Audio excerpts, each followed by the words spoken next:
impeachment court, lalabag ang mga senador sa kanilang constitutional duty. Because the act of convening and conducting trial is a ministerial duty, as can be seen from the Constitution. Wala silang option, wala silang discretion, prerogative o kapangyarihan na wag itong gawin. So dapat gawin nila yan. Kasama sina De Lima, Jokno at Shua sa mga hinalang na impeachment prosecutors. Tina Panganiban Perez, nakatuto, 24 oras. Iginit naman ni Vice President Sara Duterte mali ang tangkang pagpaparesto kay Senador Bato de la Rosa. Nakatutok si Jonathan Randa. Hindi nagustuhan ni Vice President Sara Duterte ang tangkang pagkaresto kahapon sa kilalang kalihano niya sa Senado, Senador Bato de la Rosa. Mali yan. Lahat ng ginawa nila kay dating Pangulong Rodrigo Duterte, mali din yun. Dahil ang isang warrant of arrest galing sa labas ng Pilipinas, hindi issued by a Philippine court, should be presented in a Philippine court.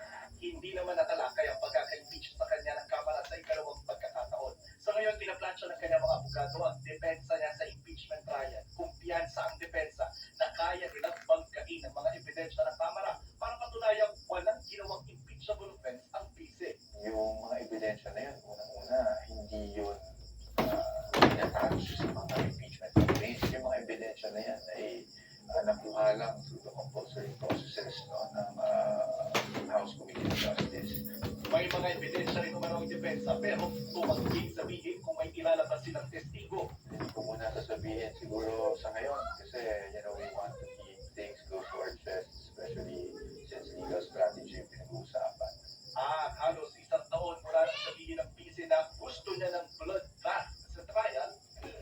I truly want a trial because I want a blood bath talaga.